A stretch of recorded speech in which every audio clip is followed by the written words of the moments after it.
agradecendo a todos que conosco participam, alguns rostos que eu não conheço, mas terei a oportunidade de eu apertar a sua mão. Me dê essa chance ao final do culto, eu vou perguntar o seu nome, mas não vou lembrar domingo que vem. Aí eu pergunto de novo, mas eu garanto que depois de 20 vezes eu gravo. Então você vai me dar essa possibilidade, essa alternativa. Nós temos estimulado no dia de hoje, desde amanhã, a sua participação na escola bíblica. Não chamamos dominical porque tem terça-feira, tem quinta, é escola bíblica, é estudo da Bíblia. Então estamos hoje fazendo o lançamento do ano letivo da escola bíblica de nossa igreja.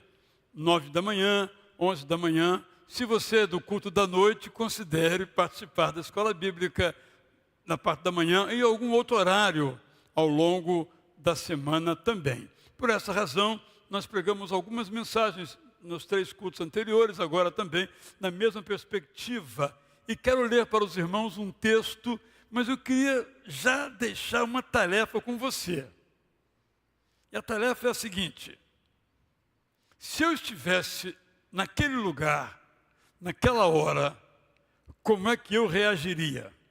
Porque é uma história de um momento na vida do povo de Israel em que eles fizeram um pedido que nós chamaríamos de estranho ao Deus eterno. Eu vou ler o texto, eu gostaria que você pensasse como é que você reagiria com honestidade. A minha resposta, eu acho que não seria diferente daqueles israelitas. E a sua? Vamos lá? Vou ler então. Deuteronômio 5, 23 a 33. Pela manhã, nos 2 cultos, eu disse o seguinte: quando você receber pelo WhatsApp ou pelo Instagram um versículo bíblico, abra sua Bíblia e veja o que vem antes e o que vem depois. Porque se você se contentar só com aquele versículo, talvez não o compreenda na sua inteireza e perde tudo aquilo que vem antes ou que vem depois na compreensão. Porque um princípio hermenêutico, isto é, um princípio de interpretação da Bíblia, é que ela se explica a si mesmo. Não entendeu? Continue lendo. Por exemplo, lá no comecinho de Gênesis, tem assim: os filhos de Deus se casaram com os filhos dos homens. Quem são os filhos de Deus? Quem são os filhos dos homens? Continue lendo. Continue lendo. Em Números tem uma resposta. Em Deuteronômio fecha a resposta. Claro, teve que ler muitas páginas, mas a resposta estava ali. Então, o livro de Deuteronômio é um livro muito interessante. Eu vou até antes mencionar o contexto desse livro de Deuteronômio, tirando aqui as questões de produção literária, que não nos interessam nesse momento, mas Moisés, o líder do povo de Israel, estava nas campinas de Moabe. Vocês sabem que Israel, podemos colocar num mapa aqui na minha mão, é mais ou menos assim, né? Ao leste está o rio Jordão. E desse lado de cá, hoje é a Jordânia. Antigamente era Edom, Moabe e Amon. Forma um acrônimo bastante fácil de a gente gravar colocando na ordem, que é Ema, Edom, não é? Moabe e Amã, Ema. Fica fácil de gravar. Quando o povo de Israel veio, ele veio do sul ou veio do norte ou veio do sul? Ele veio do sul. Onde era o sul? Egito. Então o povo de Israel entrou por Canaã, aqui pelo leste. Certo? E se dirigiu em toda a terra norte e sul, até o oeste, que é o mar Mediterrâneo.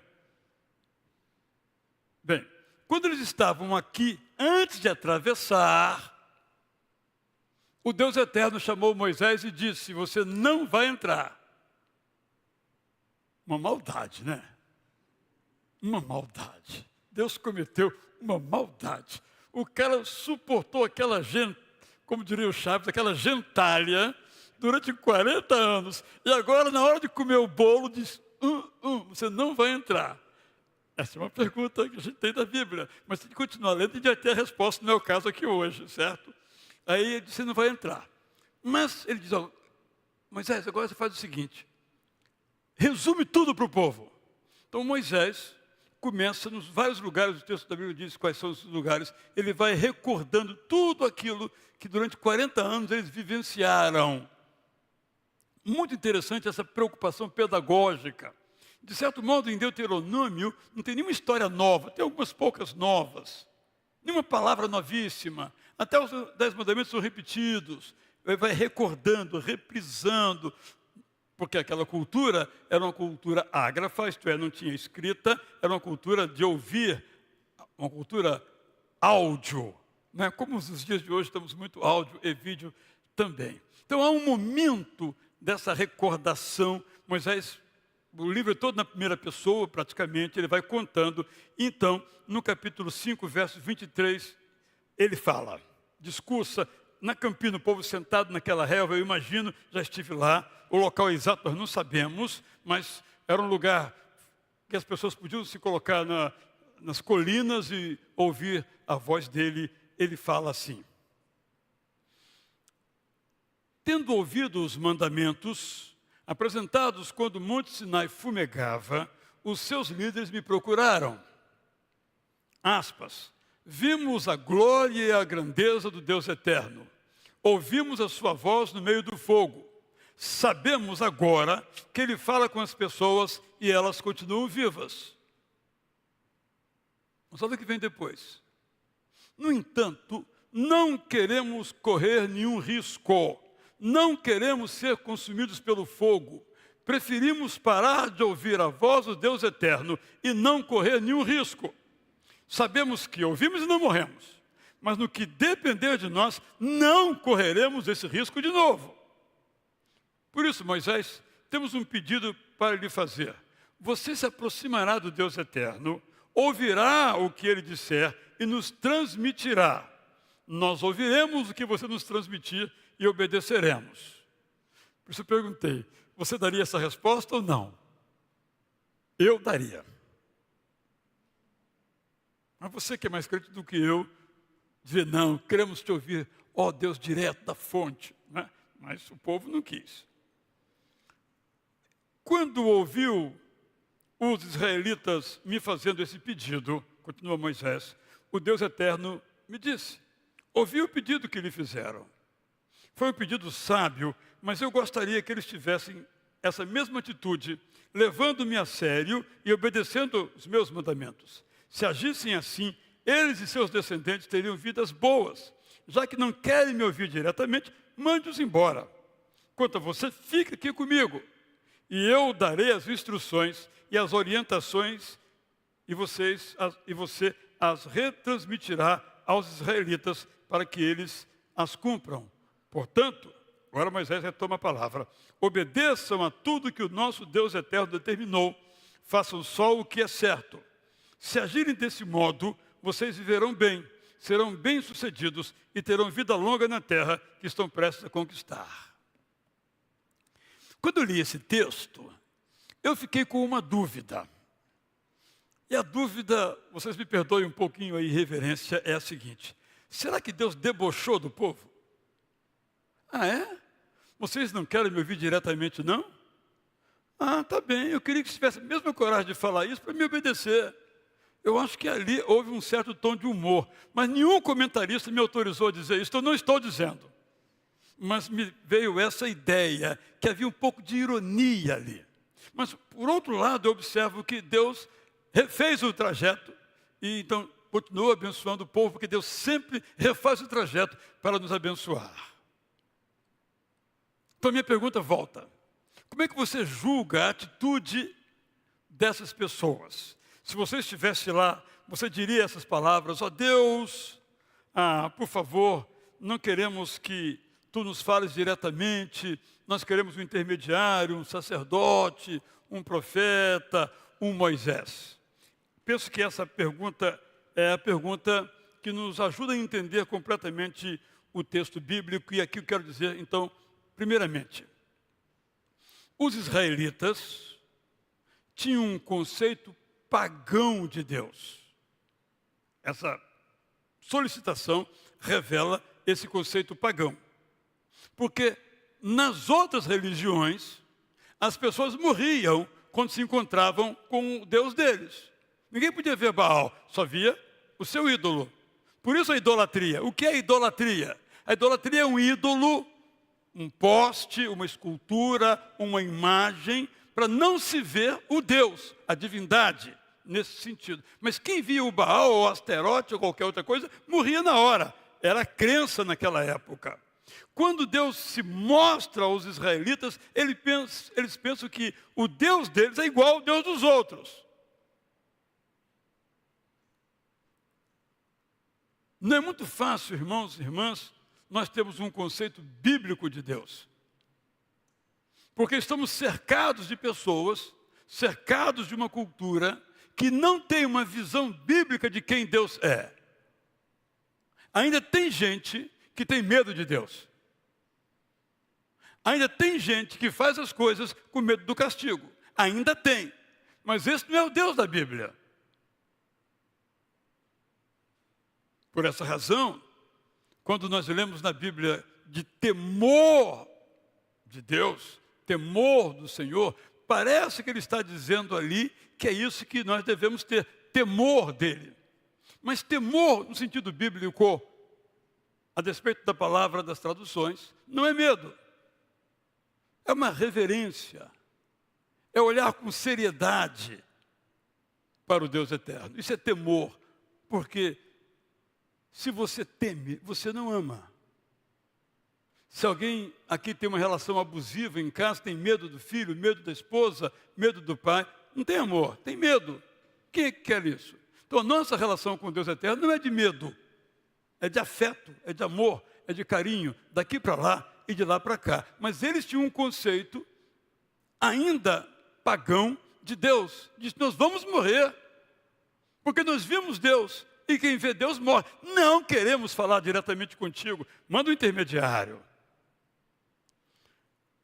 Mas ainda, essa atitude dos israelitas demonstra que eles preferiam uma religião de segunda mão, com medo da primeira mão, isto é, com medo de um relacionamento direto, pessoal, como já foi dito aqui nesse culto, profundo com o Deus eterno.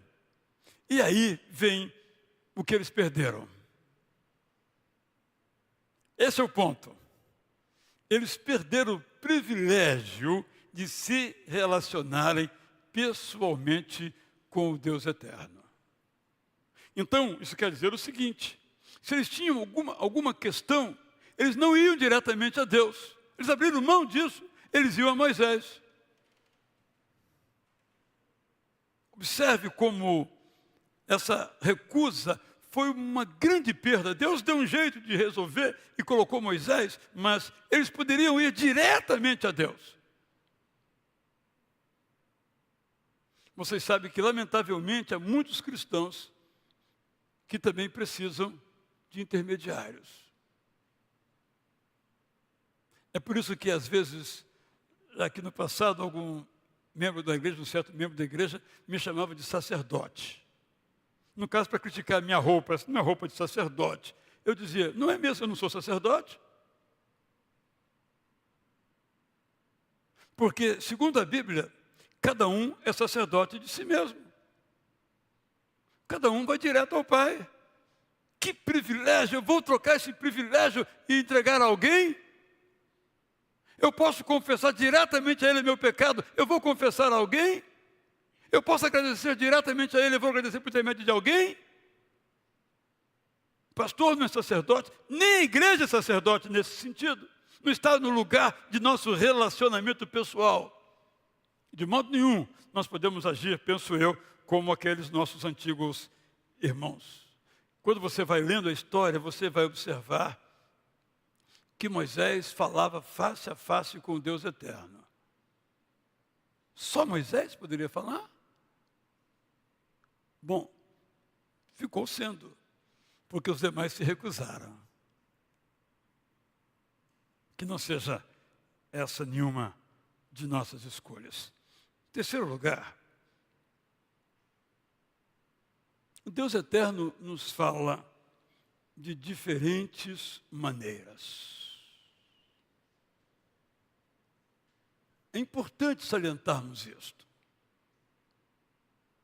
O Deus eterno nos fala através de um louvor. Ele nos fala.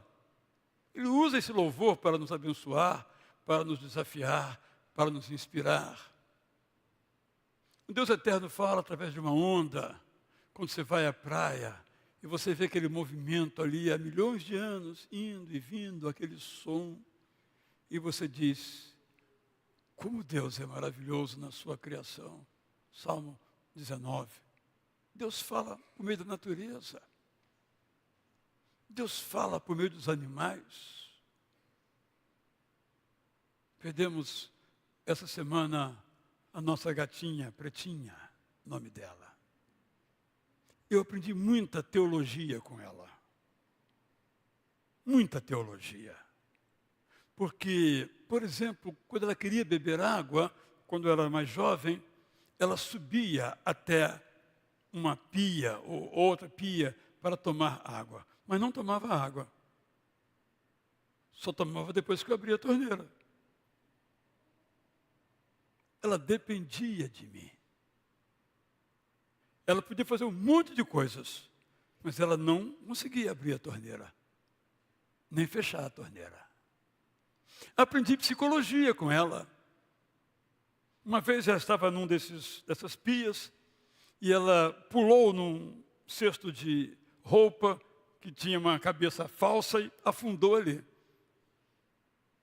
Nunca mais ela pulou passando por esse degrau.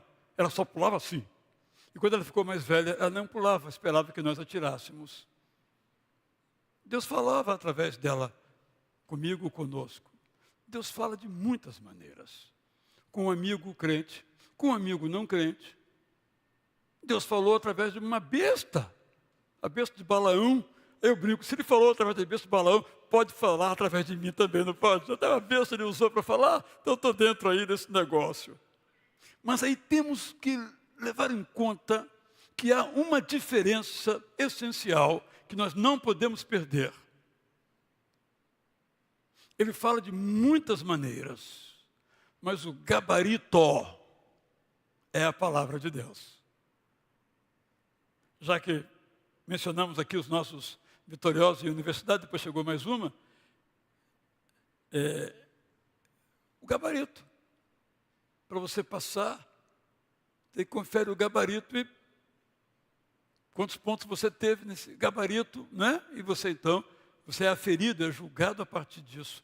Penso que, de fato, às vezes nós achamos que Deus só fala através da Bíblia.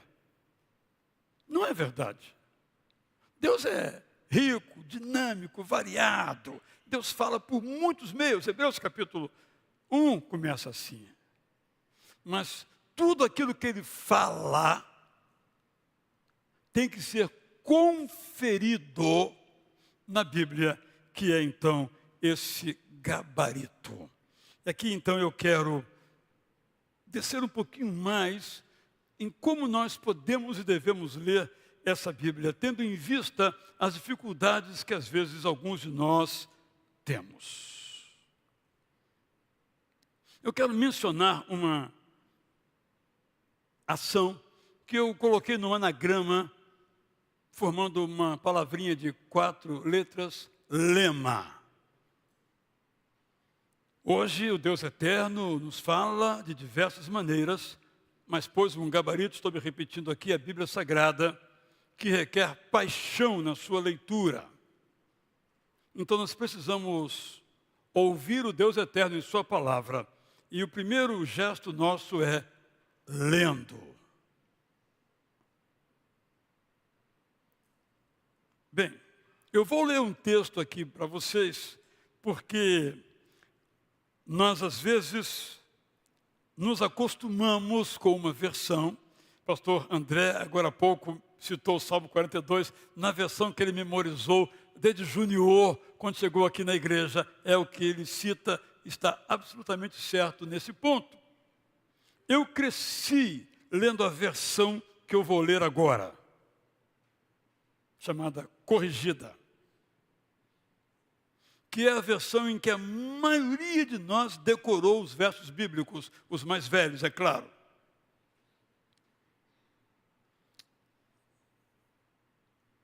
Na versão ARA, que tem nos bancos aí, isso já está um pouco alterado, que as versões vão alterando o texto, mas na antiga está assim: inclinai os ouvidos e ouvi a minha voz, atendei bem e ouvi o meu discurso.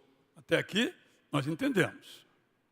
Porventura, lavra todo dia o lavrador para semear, ou abre e esterroa todo dia a sua terra. Não, é antes, assim, quando já tem gradado a superfície, então espalha nela ervilhaca. Aí quando eu li, eu disse, faltou uma cedilha aqui, não? Ervilhaca, o que é isso? E semeia cominhos, ou lança nela do melhor trigo, ou cevada escolhida, ou centeio, cada qual do seu lugar. O seu Deus o ensina e o instrui acerca do que há de fazer, porque a ervilhaca não se trilha com o instrumento de trilhar, nem sobre os cominhos passa a roda de carro, mas com uma vara se sacode a ervilhaca e os cominhos com um pedaço de pau. O trigo é esmiuçado, mas não se trilha continuamente, mas se esmiuça com as rodas do seu carro, nem se quebra com os seus cavalos. Até isso procede do Senhor dos Exércitos, porque é maravilhoso em conselho e grande obra. Verso 23, eu entendi. Inclinai os ouvidos e ouvi a minha voz. Atendei bem e ouvi o meu discurso. O verso final também entendi. Até isso procede do Senhor dos Exércitos, porque é maravilhoso em conselho e grande obra. Mas o meio, não entendemos nada. Por que estou dizendo isso? Porque uma das grandes dificuldades que nós temos na leitura da Bíblia é exatamente a versão que nós utilizamos. É que há muitas dificuldades nesse ponto. Alguém comentou lendo a Prazer da Palavra, mas é muito diferente. Não é verdade sempre, mas às vezes é muito diferente. Então eu vou ler agora, na Prazer da Palavra, o mesmo texto. E se alguém não entendeu, fala comigo para eu melhorar. Vou usar o exemplo da agricultura para que entendam. Vocês sabem que o agricultor ara a terra e depois semeia. Ele prepara o solo e depois planta. No tempo certo, prepara o solo, o agricultor planta as sementes na área escolhida, setor por setor, para colher depois o que deseja, folhas, legumes ou grãos. Ele age assim porque o Deus eterno o ensinou. Cada um desses frutos da terra é colhido de um jeito. O agricultor não pisa as folhas, nem passa o trator sobre os legumes. Ele pega as folhas com as mãos e usa seus equipamentos para colher os legumes. Quanto aos grãos, ele não os soca demais, porque se o fizer, o pão não ficará bom. Ele usa colheitadeiras para colher os grãos, mas com cuidado para não os triturar. O agricultor aprendeu que o soberano Deus eterno sabe todas as coisas, por isso aprende com ele. Eu acho que ficou claro. As palavras não são as mesmas em português, mas são as mesmas no hebraico. E quando o tradutor fez isso daqui em 1681, era um português que se falava. Uma língua portuguesa que se falava. Quem de nós aqui consegue ler Camões e entender? Por exemplo, é isso que estou dizendo. Então, às vezes, a gente se apega às versões que memorizou, com toda razão, felizes são os que memorizaram, mas acabam perdendo o conteúdo, porque está inacessível, por causa da linguagem empregada. Então, nossa primeira tarefa é ler. Então, para ler, busque uma versão que você não tenha que ir ao dicionário. Se você tem uma versão da Bíblia que tem que ir ao dicionário, guarde na estante. Procure outra para ler. Porque quando você vai ler um texto, seja qual for, e tem alguma dificuldade, o que é que você faz? Não lê. Você vai ler uma coisa que você não tem dificuldade. O texto bíblico hebraico e grego e aramaico é hiper fácil. A tradução, porque ela foi feita em tempos muito antigos, foi só sendo adaptada, é que não mais conseguimos ler e compreender.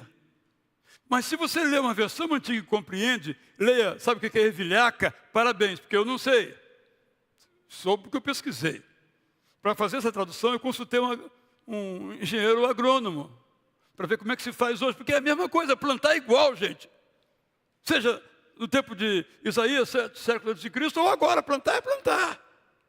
Não tem diferença, a terra é a mesma, a semente é a mesma, a colheita é o mesmo processo. É disso que estou dizendo. Então procure uma versão legal, uma versão bonita. Você pergunta, qual a versão? Nós temos a Bíblia na linguagem de hoje, bastante acessível, todo mundo entende. E temos a nova versão transformadora. São as duas que eu recomendo, porque são realmente muito boas. Segundo lugar, estude a Bíblia. Estudar individualmente é um nível, estudar em grupo, estudar na escola bíblica, fazer um curso superior. Essa semana um irmão nos pediu uma carta de recomendação porque ela quer fazer teologia no seminário. Perguntei, eu faço a carta, mas para que você quer estudar teologia? Eu quero me aprofundar na Bíblia. Não quer ser pastora, no caso de uma mulher, pode até isso vir a acontecer, mas não é esse o propósito, é conhecer. Ela faz parte da escola bíblica, não está satisfeita, ela quer mais. Estudar tem diferentes níveis. Ler e estudar tem diferentes níveis.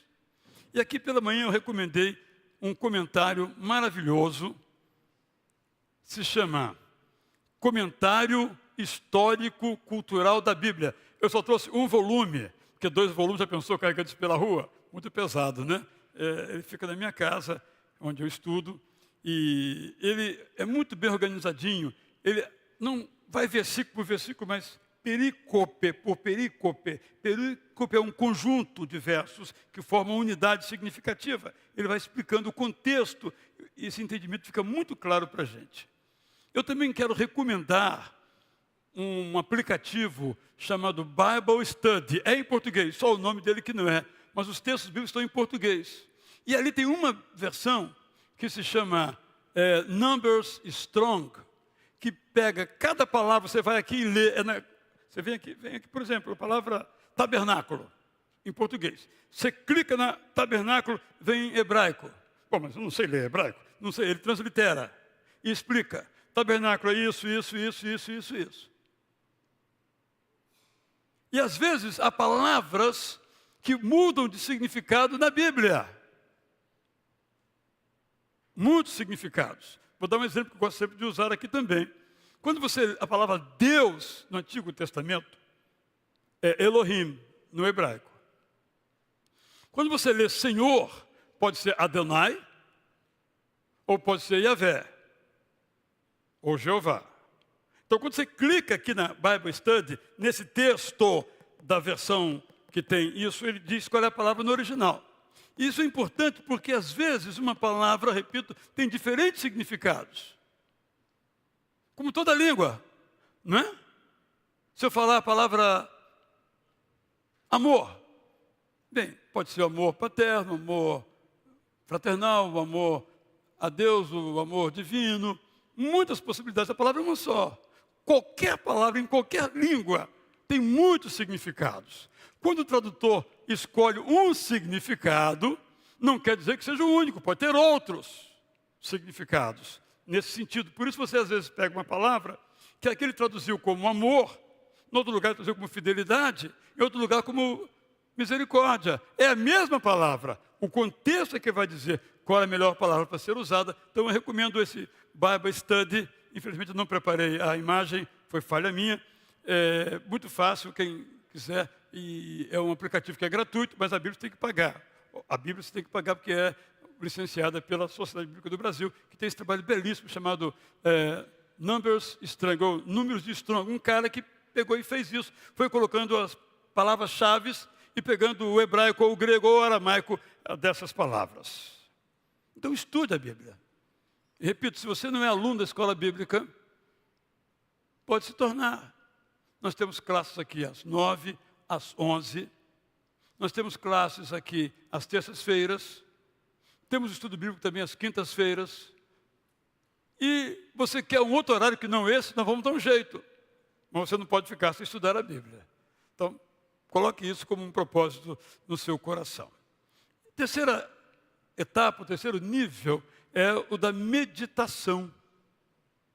Meditar, diferentemente de algum outro uso da palavra, na Bíblia, o sentido de meditar é pegar aquela palavra e ruminar aquela palavra. Então eu digo assim, Deus eterno é maravilhoso. Então eu fico com aquele Deus eterno é maravilhoso, pensando naquilo que significa, como foi na minha vida um dia, que eu experimentei isso, aquela experiência que eu tive, aquela jornada espiritual. Isso é meditar, para que quando nós meditamos, a palavra sai da Bíblia e entra no nosso coração. Aí não sai nunca mais, está no nosso coração. Então, é ler, estudar, meditar. E o quarto nível é aplicar. Não é? Eu acabo de ler aqui. Ame o seu próximo como a si mesmo. Aí, eu estou no supermercado, ame ao seu próximo como a si mesmo. E o espertinho entra na minha frente, na hora da minha vez de pagar a conta. Ame o seu próximo como a si mesmo. O que eu faço? Eu li, eu estudei, eu meditei no texto. Agora chegou a parte mais difícil. Porque a vontade da nossa inclinação má, Paulo chama isso de carne, sarcos em grego, é dizer, seu espertinho, lá para trás. Aqui é minha vez. E aí você sabe o que pode acontecer. Se lembram de uma trágica situação, um homicídio que houve recentemente no motel da Barra? Uma pessoa entrou para acertar alguma coisa lá, porque o cartão para entrar no estacionamento estava complicado, já fiquei nesse hotel uma vez. Nesse item chegou alguém que queria entrar no mesmo lugar, começou a buzinar. Quando a pessoa saiu para tirar o carro, porque resolveu a questão que estava resolvendo, começaram a discutir. E a pessoa que reclamou foi assassinada. Não estou entrando no mérito aqui, nem justificando, nem explicando nada. Estou dizendo o seguinte. A Bíblia diz assim, nunca entre numa briga. Provérbios. Porque você não sabe como vai terminar. Se aquele homem que reclamou tivesse lido esse versículo, meditado nele, estudado e aplicado, ele diria, eu sei que eu estou certo, mas eu não vou brigar. É interessante que também o caso do outro era interessante. Ele parou ali porque ele não conseguiu entrar. Travou o cartão. Ele não tinha como resolver de outra maneira, digamos assim. Mas você não ouviu a pessoa. Já saíram e aí houve o homicídio. É isso que estou dizendo, de aplicação, de pegar o texto bíblico que está no nosso coração e aí então nós aplicarmos na nossa vida. Mas aqui eu quero agregar mais alguns elementos, porque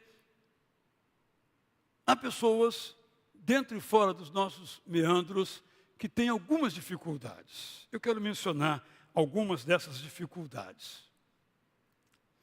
Nós estamos lendo o Antigo Testamento, estamos lendo agora o livro de Gênesis.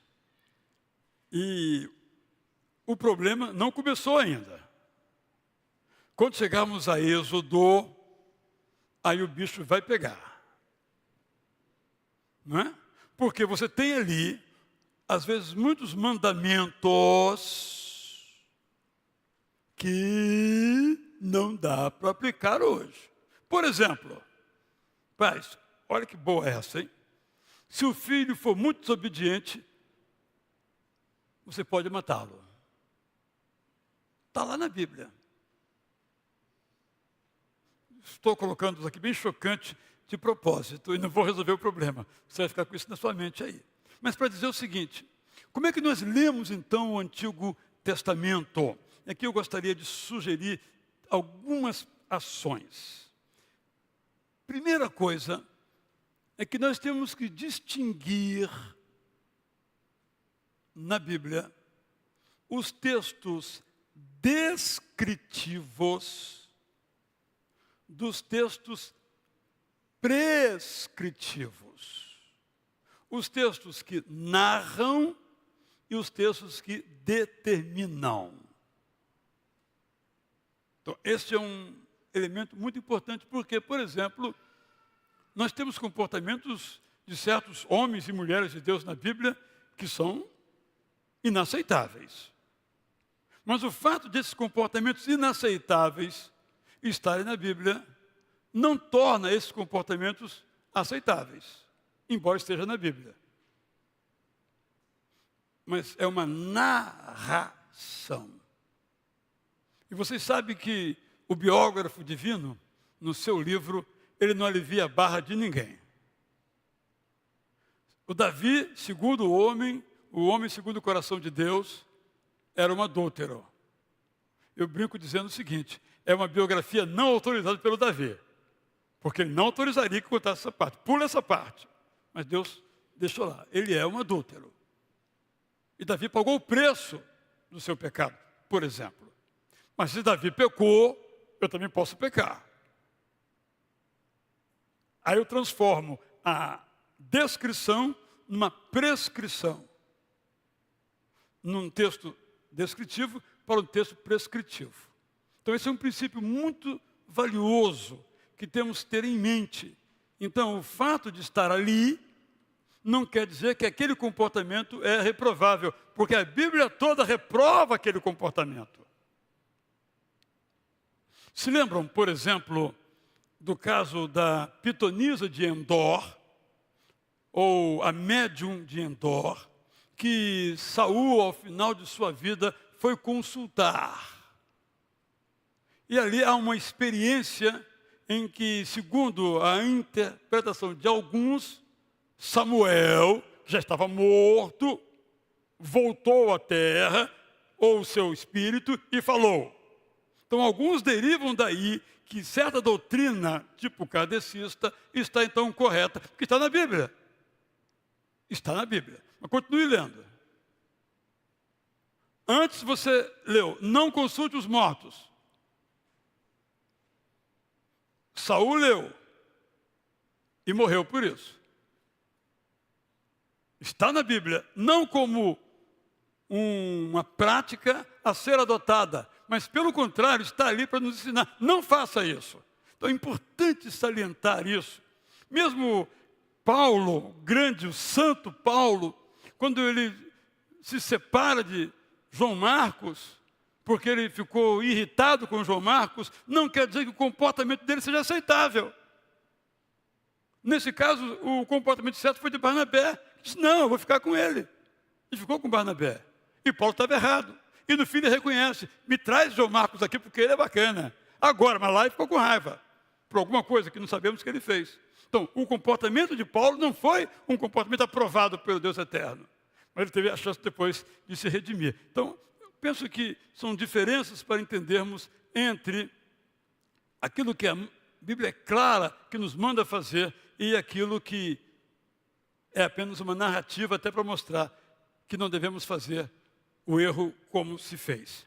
A segunda coisa muito valiosa, e lendo agora especificamente Deuteronômio, que eu estou acabando a tradução do capítulo 28, na metade dele, é a distinção entre norma e princípio.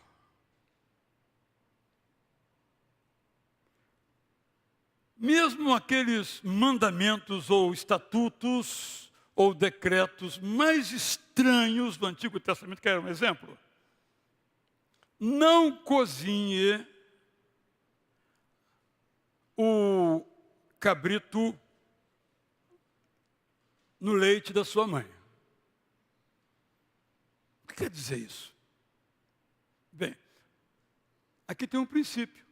Qual é o princípio? O do respeito. Já pensou, a mãe teve um bebê, um cabrito, no caso, e a pessoa, quando vai assar o cabrito, ou cozinhar o cabrito, usa o leite da própria mãe. Uma falta de respeito à vida. Então é um princípio. Então esse mandamento, ou que é tão estranho, tem um princípio. O que devemos sempre nos ater é ao princípio, não à norma, porque a norma muda. Por exemplo, se uma casa estiver com um mofo, queime a casa toda. Bem, que absurdo. Bom, absurdo para nós hoje, né? Que temos todos os recursos que podemos, pela ciência, utilizar. Mas naquela época, ou você queimava a casa, ou o acampamento todo iria ser contaminado e morrer todo mundo. Então queima a casa, tira as pessoas e queima a casa. Perde-se a casa, mas não se perde as vidas das pessoas. É um princípio da higiene. Quando você lê Levítico, parte de Números, Deuteronômio, Deus está preservando a vida nas condições possíveis naquela época. Já pensou, Deus dissesse assim, ô Moisés, liga para o Inseticã e manda ele detetizar essa casa porque está muito feia a coisa aí. Né? Obviamente que não era possível tal coisa. Só tinha uma maneira de preservar a vida, que é o valor maior. Queima a casa. É um princípio. E esse princípio é válido para sempre. Higiene é válido para sempre. Por exemplo. E aí nós temos, talvez, uma outra sugestão que trata da questão mais difícil do Antigo Testamento, que é a compreensão da revelação progressiva de Deus. Isso quer dizer o seguinte: Deus não muda, a Bíblia diz isso. Mas quando ele se comunica de uma maneira que o seu público possa entender. Então parece que ele mudou, mas ele não mudou. Ele disse algo para que as pessoas pudessem acompanhá-lo. Isso se usa uma expressão que é a revelação progressiva de Deus. Por uma razão, o nosso conhecimento das coisas também é progressivo.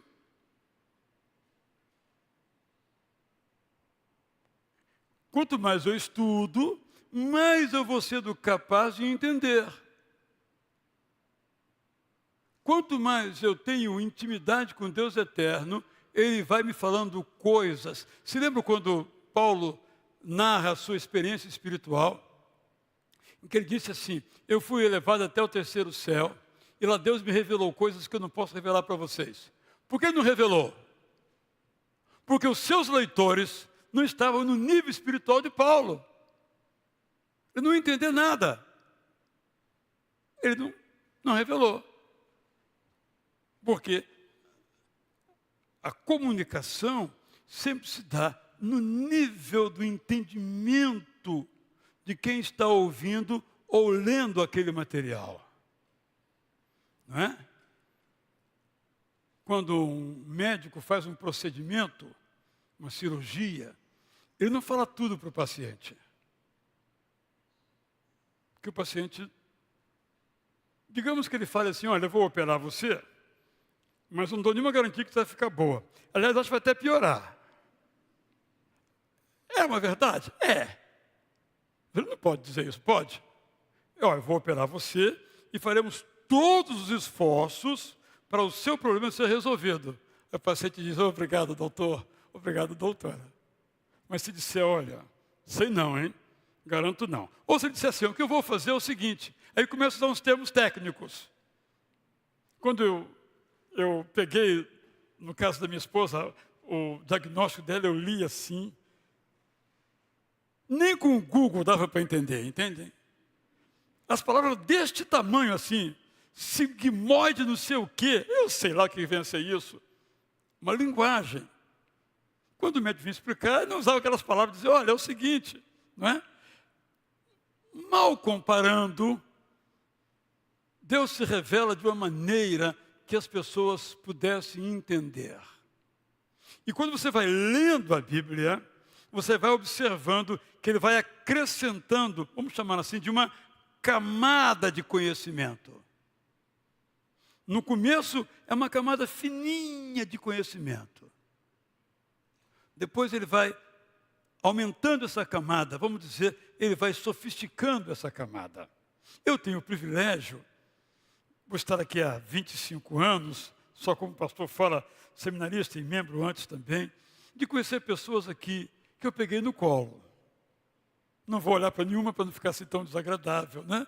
Porque elas não sabem disso, mas eu sei, né? Quando eu me aproximava delas, como é que eu conversava com elas? Hoje aqui no culto da manhã, sentou um garotinho do meu lado. Aí eu perguntei uma coisa, ele não entendeu. Eu perguntei, já acabaram as férias? Não entendeu. Eu perguntei, você tem aula amanhã? Aí ele entendeu. É a mesma coisa. Mas na linguagem que ele possa entender. Estão aqui o Samuel, sobretudo, que é professor de crianças, a Tereza também. Você tem que falar na linguagem que as pessoas entendam. Muitas vezes nós estamos, espiritualmente falando, na infância. Somos Emanuele aqui, tem que explicar, ó, olha ali, papai, está ali minha filha, olha ali. Não é? Hoje, por exemplo, de manhã, o Samir chegou com ela e diz, quem é ele? Ela não falou nada. Ele insistiu, ela falou, pastor, ou pastor, algo assim. Não é? Na linguagem dela. Que bacana, que bonito. Não é verdade? Então, a Bíblia é esse livro incrível, fantástico, desculpe a brincadeira, extraordinário. É um livro da comunicação. Então, ele fala de uma maneira que nós possamos entender. Por isso, é uma revelação progressiva. Porque o nosso conhecimento é progressivo. Então ele vai aos poucos, até chegarmos ao Isaías. Gente, Isaías é assim, pós-doutorado. Isaías é uma coisa assim, assombrosa. Isaías nem sei como dizer, mas está lá no alto do Caparaó, lá em Simão. Mas Deus não começou com Isaías. Começou com Gênesis. Histórias. As pessoas vão entendendo. Depois vão se aprofundando. Por exemplo, quando José, na mais linda história da Bíblia, a partir do capítulo 38 de Gênesis, que vamos ler, se revela aos seus irmãos. Os irmãos que pintaram e bordaram com ele. Conhecemos bem a história. Irmãos daquele, nem pensar. Eu não quero ter nenhum irmão como José teve. Aí, no final, ele arma todo um esquema que nós sabemos, assim os irmãos não sabiam. E aí tem uma das expressões mais extraordinárias de toda a Bíblia, ele fala assim, eu sou José. Coisa lindíssima, uma obra de arte, uma coisa inspiradora. E ele diz, 2 vezes ele fala essa expressão, não foram vocês que me mandaram para cá. Foi o Deus eterno que me mandou antes de vocês, para preservar a vida de toda a família. Mas você acha que quando José estava na caverna, ele pensava isso? Você acha que quando ele estava sendo levado pelos ismaelitas no lombo de um jumento para ser vendido como coisa no Egito, ele pensava isso? Você acha que quando ele estava na cadeia, ele fez lá revelações a pessoas, disse, lembra de mim quando saí daqui, ele pensava isso? Ele foi crescendo na fé. Ele compreendeu aquilo que antes ele não compreendeu.